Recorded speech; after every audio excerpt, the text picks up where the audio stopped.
नमस्ते फ्रेंड्स, मैं हूँ ज्योति बुद्धि। आज का ये सेशन मैं रिकॉर्ड कर रही हूँ 17 फरवरी 2026 पोस्ट मार्केट। आज फ्रेंड्स मुझे एक चीज बहुत खल रही है। एक्चुअली ये जो मुझ पे रिस्ट्रिक्शंस या हम सब लोगों पे जो रिस्ट्रिक्शंस आ गया है कि हम स्टॉक की बात नहीं कर सकते, हमें सिर्फ और सिर्फ इंडेक्स की बात कर सकते हैं। तो ऐसा लगता है कि जैसे मेरे हाथ बिल्कुल बांध दिए गए हों और फिर उसके बाद मुझे सिखाना पड़ रहा है। एनीवे, अब जो है सो है, मैं उसी के हिसाब से आज आपसे बात करती हूँ, क्योंकि इस वक्त निफ्टी का मूवमेंट ऐसा लग रहा है कि अप डाउन करीब करीब वही है। और सारा का सारा मूवमेंट स्टॉक्स में इतना बढ़िया चल रहा है, इतना बढ़िया चल रहा है कि मतलब मूवमेंट बहुत अच्छा मिल रहा है स्टॉक्स में। तो स्टॉक्स में भी लेकिन वोलेटिलिटी गजब की आ गई है। किसी में भी ऐसा नहीं है।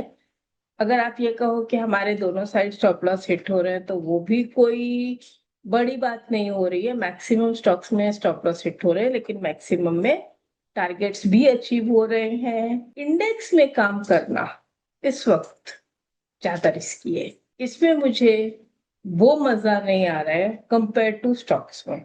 और खास करके एफएनओ स्टॉक्स के बजाय जो मजा मुझे कैश स्टॉक्स में आ रहा है, वो मुझे एफएनओ वाले स्टॉक्स में भी नहीं आ रहा है। And but I can't show you और टीच यू फ्रॉम देयर। तो चलिए, एज यूजुअल हम यहाँ से देखते हैं, लेकिन मैं आज आपसे सेक्टर के ऊपर बात करके सेक्टर के स्टॉक्स को तो नहीं देख सकते, लेकिन सेक्टर्स को स्टडी करेंगे आपसे, और सेक्टर्स के इंडाइसेस पे थोड़ा फोकस करेंगे। And let us see what we can gain out of that. तो फ्रेंड्स, मैं बता दूं, क्योंकि मेरा मैंडेटरी रूल है कि मैं सेबी रजिस्टर्ड रिसर्च एनालिस्ट हूँ, और मैंने अपना सेबी नंबर और बीएससी एनलिस्टमेंट नंबर दोनों दिया हुआ है। जो भी मैं सिखा रही हूँ वो सिखा रही हूँ फॉर एजुकेशनल पर्पज ही है, नॉट फॉर ट्रेडिंग पर्पज। मतलब ट्रेड अगर आप कर रहे हो तो आप अपने एडवाइजर से कंसल्ट कीजिए, या खुद आपको उसकी नॉलेज है तो काम कीजिए। और भले ही आप किसी की एडवाइस पे करो या खुद की नॉलेज पे करो, लेकिन स्टॉप लॉस जरूर लगाओ। बिना स्टॉप लॉस के कोई ट्रेड मत करो। So my tagline: no trade without a stop loss. If you can't put a stop loss, better don't trade. और मैं इस टैगलाइन को अभी पूरा पब्लिक करने वाली हूँ, और सोच रही हूँ इसी टैगलाइन को मैं अपने नाम से एक ट्रेडमार्क कर दूं, कि जिससे क्या है कि स्टॉप लॉस का जो वर्ड है ना, वो आते ही मतलब हर एक ट्रेडर को इस जैसे ही ट्रेड में बैठे मेरी आवाज उसे गूंजने लगे कि हमें बिना स्टॉप लॉस के ट्रेड नहीं करना चाहिए।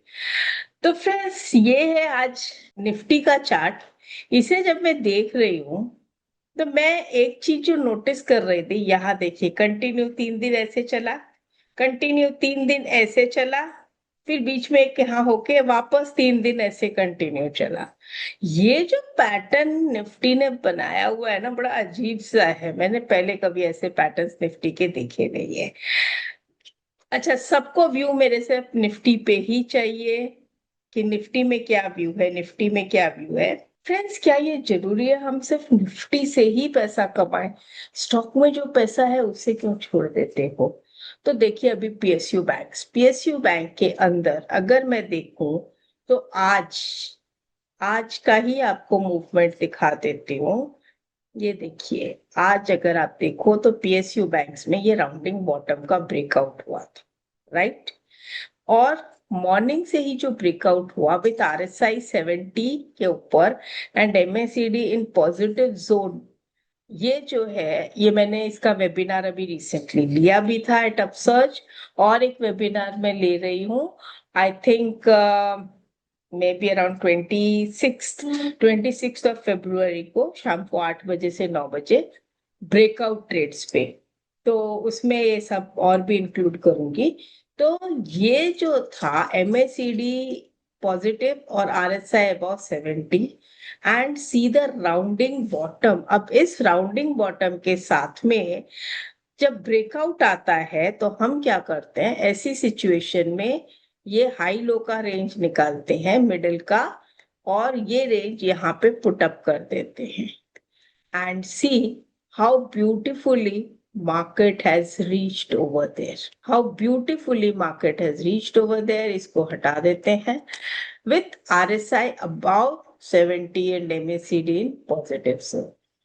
तो ये जो चीज थी, अगर मैं इसे देखूं तो यहां से भी एक राइजिंग ट्रेंड लाइन तो मुझे मिलती ही मिलती है. ये देखिए, राइजिंग ट्रेंड लाइन ब्रेकआउट और यहाँ पे फॉलिंग ट्रेंड लाइन ब्रेकआउट. ये जो कॉम्बिनेशंस होते हैं ना फ्रेंड्स, खतरनाक कॉम्बिनेशन होते हैं. विथ MACD पॉजिटिव में पॉजिटिव क्रॉसओवर. तो मतलब मुझे यहाँ से डेली से ये पता चल गया कि एक ब्रेकआउट आया है और मैं 2 लेवल लोअर, 1 आवर से 30 minutes, means 1 hour will be 1 level lower, 30 minutes is 2 level lower. इसमें 2 लेवल लोअर जाती हूँ तो मुझे राउंडिंग बॉटम जैसा एक मस्त पैटर्न मिल जाता है. एंड फिर उसके ब्रेकआउट के हिसाब से मैं टारगेट भी निकाल लेती हूँ. जनरली ऐसा कहा जाता है कि जितने टाइम का ये होता है उसका हाफ टू 1/3 टाइम में ये टारगेट अचीवेबल है. But definitely with a stop loss लगाए बिना काम नहीं करना चाहिए. अभी यही जो चीज है, यही जो पैटर्न है, आपके कौन कौन से स्टॉक्स में है वो आपको दिखना होगा और उसी स्टॉक से जो मैच करेगा वहां पर आपको ट्रेड करना चाहिए. जिससे क्या होगा कि आपको स्मूथनेस मिलती है ट्रेड में. अभी क्या होता है कि जैसे PSU बैंक है तो PSU बैंक में हम स्टेट बैंक भी ढूंढते हैं, कैन बैंक भी ढूंढते हैं, यूनियन बैंक भी ढूंढते हैं, बैंक बड़ौदा भी ढूंढते हैं. तो अब उसमें से जिसमें आपके साथ ये पैटर्न बन जाए उधर देखिए. हाँ, जरूरी नहीं है कि जो बैंक मुझे ट्रेड करनी है उसमें ये पैटर्न बने. जिसमें ये पैटर्न बने मुझे उसमें ट्रेड करनी है. So in this way, you can understand which stock to choose, and based on that, why only Can Bank, Union Bank, and all you can go for cash में चले जाइए, like UCO bank, bank of Maharashtra, और भी बहुत सारे cash में होंगे stocks होंगे. अगर मैं मान लो यहाँ पे IT में जाती हूँ तो IT में इतना आज मूवमेंट नहीं दिखा, और डिफेंस में थोड़ा मूवमेंट था. और अकॉर्डिंगली आप उसी हिसाब से स्टॉक्स में भी चले जाइए. इसमें भी अगर मैं 2 लेवल लोअर जाके दिखती हूँ तो एक तरह का वो इनसाइड बार ही बना के बैठा हुआ है, ज्यादा कुछ था नहीं. कोशिश की थी लेकिन नहीं हुआ. FMCG चला. अभी FMCG में आप जाके देखिए, आज ITC में अच्छा खासा मूवमेंट था. अब आपको अगर ITC नहीं लेना है तो, या मान लो कोई कैश स्टॉक अगर आप देखोगे तो उसमें तो बहुत अच्छा मूवमेंट आया है. तो ये जो चीजें हो रही है ना, कैश स्टॉक्स में अच्छा खासा मूवमेंट आ रहा है. F&O स्टॉक्स में उतना मूवमेंट आए या नहीं आए, या एक बार मूवमेंट आता है फिर बाद में वापस रिवर्स हो जाता है. बट जब कैश स्टॉक्स में मैं देख रही हूँ तो अच्छा मूवमेंट दिख रहा है. तो आप भी उसमें ट्राई कीजिए कि अगर किसी में आपको कैश स्टॉक्स में अच्छा मूवमेंट दिख जाए तो. फार्मा सब ठीक है, PSC सेक्टर भी ठीक है, निफ्टी बैंक अभी तक इसी जोन में चल रहा है.